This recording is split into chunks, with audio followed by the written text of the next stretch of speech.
Could you imagine if your doctor was also like really into alchemy? Like, no thanks. Like, actually, no thanks. I feel weird going to a doctor if I know they vape or like smoke or something.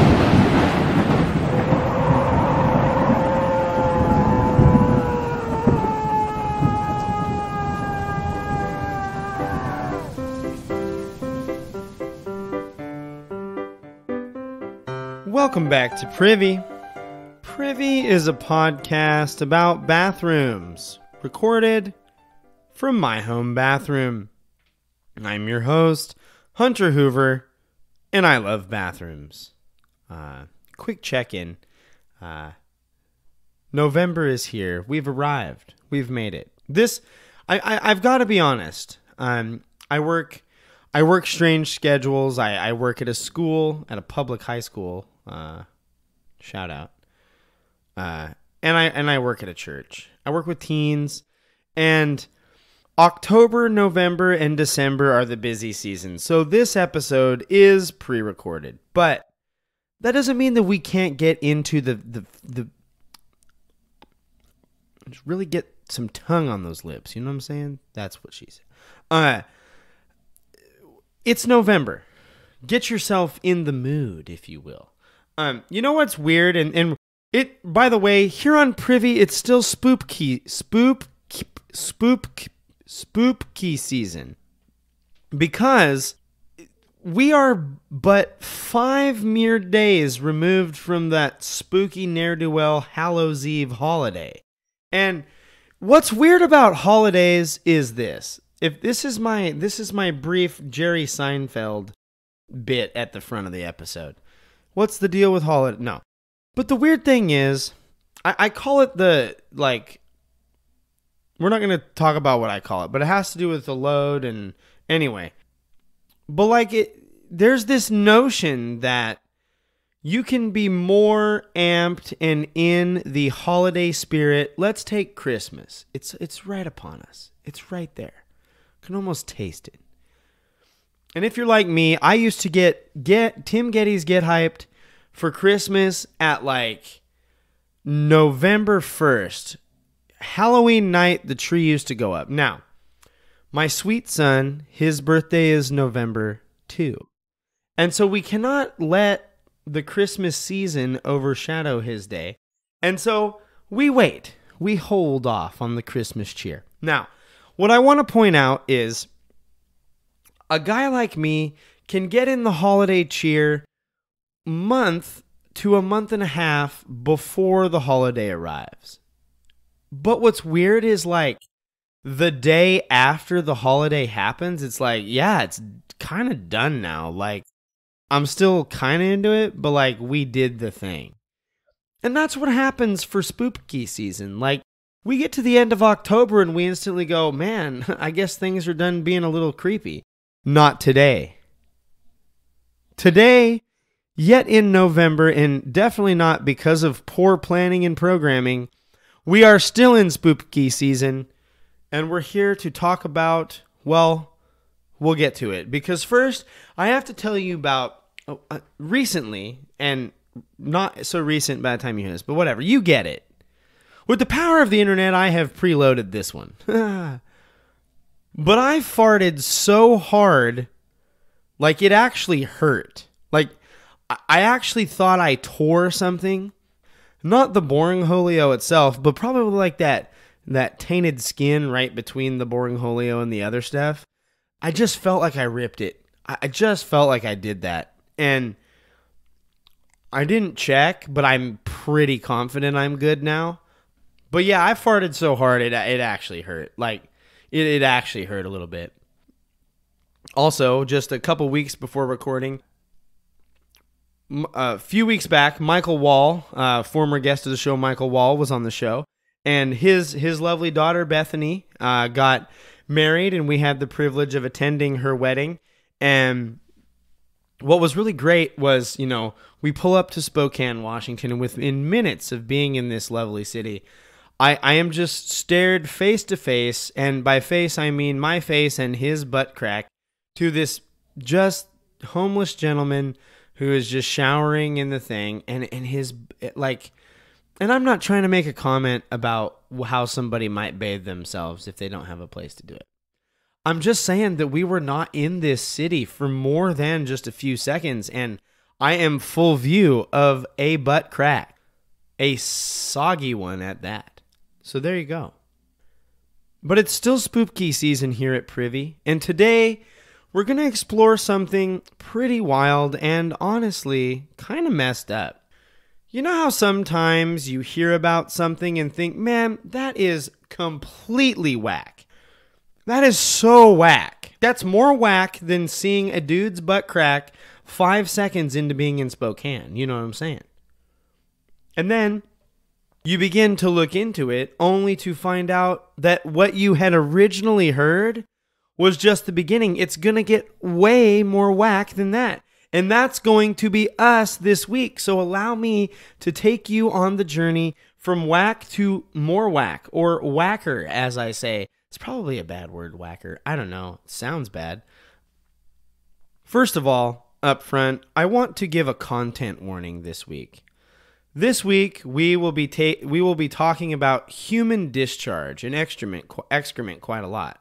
A lot more than I usually want to, especially talking about human excrement, and this is where the quotes come in here, discharge. But isn't that kind of the nature of this show, to talk about human excrement? One of the pastimes I love but don't have a lot of time to do is Dungeons and Dragons. I know, edgy. This dude must be cool. But in one of my readings and preparing for one of my previous Dungeons and Dragons campaigns years ago, I stumbled upon a monster that caught my attention and has lived in my brain in a strange way ever since. Now, the description of this monster was that of a human-shaped creature/formation. I say human-shaped because, as we're going to learn time and time again, it is not human, or perhaps not fully or exactly human. This monster is an entity that often is controlled by a magic-using character in the game, usually a sorcerer or occasion wizard, scram wizard. It is often used to spy on people by offering the magician a vessel by which they can occupy two spaces at once and see what it sees.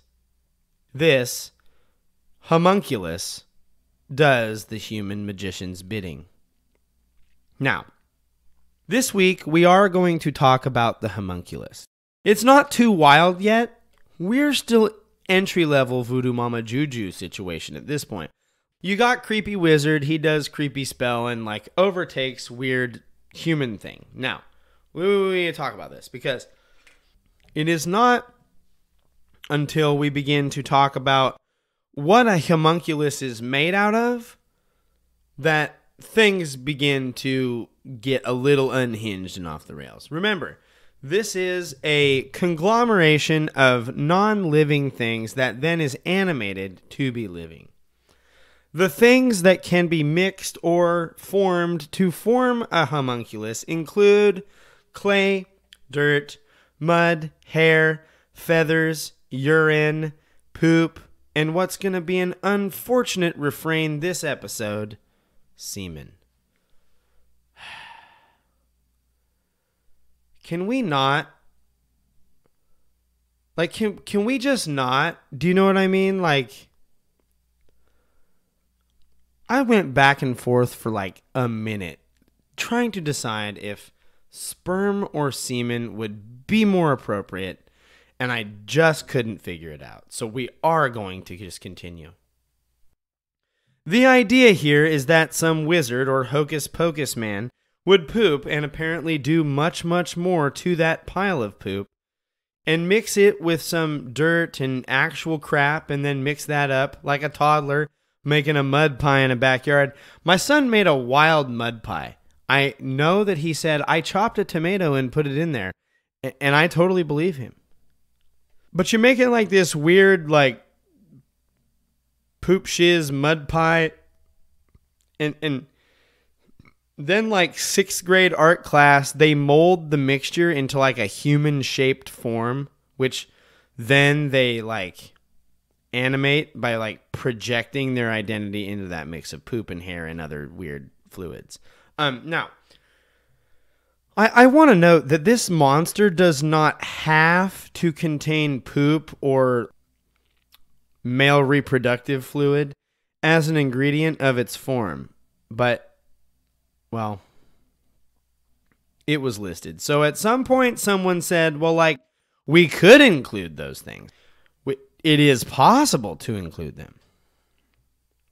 And so, because of this monster has lived in my brain as the poop monster since that day, years ago. And here's the deal. As is the case with the history of most monsters, the more you look, the deeper your regret runs, like just the deeper it gets. That's what? Anyway, in the 1300s, the Black Death struck the continent of Europe, and by mid-1350, this led to a resurgence of discovery and art, and in the Renaissance period. And while we think primarily of the art of the Renaissance, you know, the Ninja Turtles, ever heard of them? You have Donatello, you have Michelangelo, you have Da Vinci, you have Raphael, you get it. But there was another facet of the Renaissance that kind of gets overlooked, and that's the exploration of medicine and this is where the quotes come in big time, quote, the sciences. You can't see this at home, but the science is in quotes because we're going to find out that this science was not really science. I'm not a scientist, but like I can smell a turd when there's one in the room. While some of the work and discovery that was being done at this time was legit, others were trying to turn lead into gold. You know, alchemy. One of the folks on the scene was a man by the name of Philippus Areolus Theophrastus Bombastus von Hohenheim, known by most, and let's be honest, probably by his friends, as Paracelsus. Paracelsus was a Swiss physician, alchemist, and philosopher. Because back then, you know, like nowadays, if you're a doctor, often you're either like general practitioner or you have like a specific focus. But back then, to be a doctor, you also had to like be trying to mix weird things together to make gold and also do philosophy. And maybe the staying in your lane thing would have been a better thing. But Paracelsus was a physician, alchemist, and philosopher. Like nowadays, could you imagine if your doctor was also like really into alchemy? Like, no thanks. Like, actually, no thanks. I feel weird going to a doctor if I know they vape or like smoke or something. To me, there's no doctors that listen to this. That's just impossible to imagine that a doctor listens to this. But if you do, just know, from me to you, if you smoke or vape and you're a doctor, you just kind of lose a little bit of credibility to me. Either that or somebody has lied to somebody along the lines about the danger of that and whatever. But yeah, I'm going to go with you lose credibility. But Paracelsus made a lot of contributions in his time in the field of chemistry. Paracelsus pioneered the use of chemicals and minerals as treatment or medicine and likely named the compound or the element zinc. I don't know which it is. He purported, which means that he believed in and spread, probably a bad, idea of Hermeticism, which says that you are sick because your humors are off. It's fake, but that was 500 years ago. Like, essentially, as far as I can tell, your humors are like your chemical cocktail that's like swirling around in you, and you got all these different like biles and fluids. And when those get dysregulated, it is the result of every illness. All illnesses are because of that. Now, the other thing here was Paracelsus was way down with the use of opium as treatment. In short, he might have got a little fly on his own supply, if you know what I'm saying. And I'm not a cop. His work in toxicology is often touted as being the bedrock of our understanding of poisoning, and, better yet, the cure for poisoning. In short, the dude liked to get his hand on the ball, and possibly the bong from time to time. Now, while some of his ideas could be linked to helpful discoveries, there are a number of his ideas that are less so. And as we will explore, others that really get you asking, how often did you hit up those opiate stocks? But for our things today, about 500 years before Gary Gygax put the homunculus into Dungeons & Dragons, Paracelsus wrote of it in his De Natura Rerum in 1537. He writes, and strap in, folks, because boy, did he write. He says, quote, "The sperm of a man be putrefied by itself in a sealed cucurbit for 40 days with the highest degree of putrefaction in a horse's womb, or at least so long that it comes to life and moves itself and stirs, which is easily observed. After this time, it will look somewhat like a man, but transparent, without a body. If, after this, it be fed wisely with the arcanum of human blood, and be nourished for up to 40 weeks, and be kept in the even heat of the horse's womb, a living human child grows therefrom, with all its members like another child, which is born of woman, but much smaller." Now, allow me to interpret, I'm going to give you the Hunter's Cliff's Notes of what Paracelsus is writing in De Natura Rerum. First, you take human sperm of the man. Now, it's supposed to be putrefied. I'm not sure what that means. I think it means it's stored safely. Whatever. You store that inside a horse's womb for 40 days. Now, after 40 days, that sperm will begin to move and function and look exactly like a small human man. It's going to look like a full-grown person, but it's going to be small like a baby. After this, all you got to do is feed it a constant supply of human blood for 40 weeks, and you will have a living human child. What in the flippin' heck, Paracelsus? This makes Frankenstein sound like a cuddly puppy, or Frankenstein's... You get it, the monster. But according to Paracelsus, the homunculus, which in Latin translates the little man, is just a smaller version of a regular human that you can grow essentially from raw male semen. Now, lest you hear that and go, well, like, how could they really think that? Like, they didn't really think that, right? They probably have not brought into the fertilization theory of conception. Like, more on that in a moment. And lest you hear this and go, wow, these dudes must have been like way lost and outfield. Maybe they were on drugs. Am I right?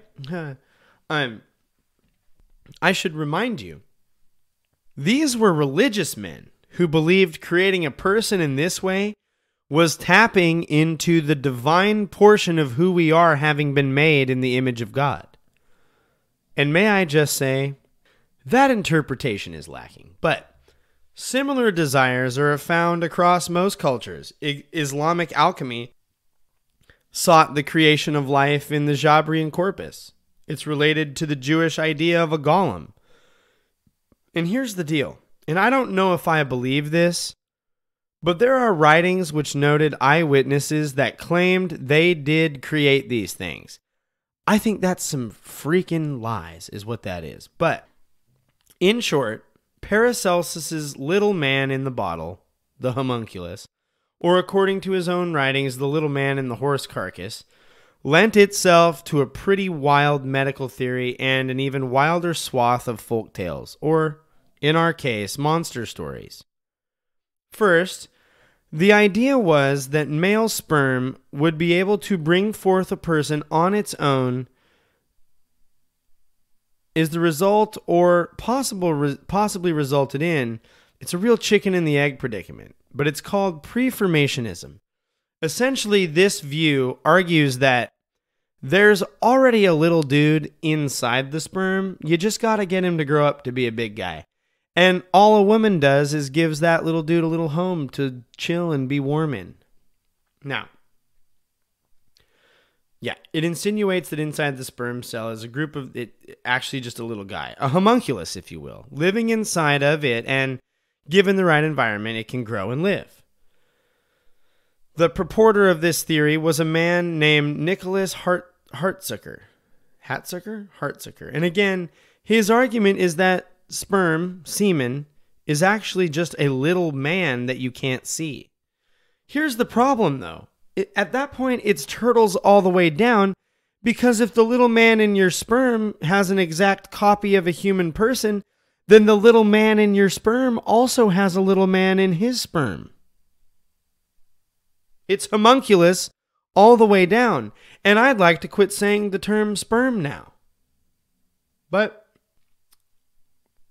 this became known as, well, the homunculus argument, a logical fallacy that requires an infinite regress of unprovable cause and effects.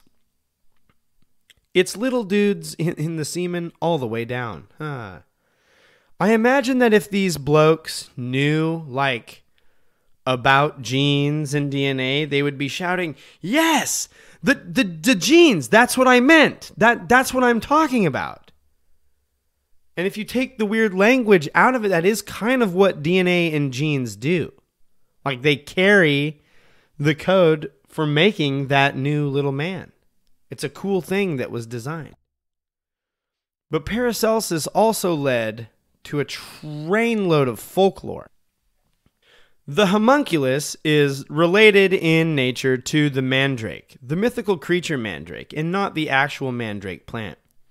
Pretty much, whenever the homunculus monster emerges, it is in search for a person to create or retrofit life. The concept brought us Frankenstein's monster. Van Gogh's Faust features a homunculus that seeks to become a real boy, if you will. There's a dude who is trying to make a homunculus with his deposits and a chicken egg. That's today. That's modern times. We don't need to explore that freakish behavior. That brings back some wild and concerning days and stories mentoring in the poor chickens we used to have on our campus. Those chickens have seen some things, I'll tell you what. And if you think Pinocchio isn't a homunculus adjacent being, you guessed it. The little puppet is. The homunculus is a monster created from some sort of concoction, sometimes mud, sometimes poop, and seemingly always sperm. He's a nasty monster that, for many, has served as humanity's attempts at creating life. Not like the whole children having process isn't already creating life. God kind of made a pretty rad system. Why do we have to? Anyway. But this monster is a kind of shell that can be inhabited. The homunculus. Or, as I like to think of him, the Dookie monster. I made a homunculus today, but it got flushed. And it wasn't animated or anything, but it smelled like it had been. That's enough of this. We hope we didn't spook you too bad. Thank you so much for listening. And this is the end of Spookty season. We're going to be back to some regular programming here. I hope you enjoyed it. Thank you so much for being here. We love that you're here. As always, follow us on social media. We're at Privycast on our social media. We'd love to see you there. Tread lightly on the TikTok. You know how it is. You can send us an email, privycast@gmail.com. We'd love to hear from you. Write us an episode suggestion. If you want advice, last week, our former guest of the show, Jude, asked for advice, and it took me about a month and some change to give him that advice. So if you want some very late advice, write in. If you've got a problem, submit it. Bathroom problem, submit that. We'd love to hear it. Leave us a rating and review. The 5-star options are preferred, and if you write a review, we would love to read it on the show. So write us a review. It just helps others find the show, and it's a huge kick for us here to have that. As always, we want to thank Kevin MacLeod for the use of Barroom Ballet as our intro and outro music. You can find Kevin's music at incompetech.com, and his music is licensed under Creative Commons License Attribution 4.0. Thanks, Kevin. This has been another episode of Privy. Thank you so much for joining us. Thank you for listening. We love y'all, and as always, don't forget to flash.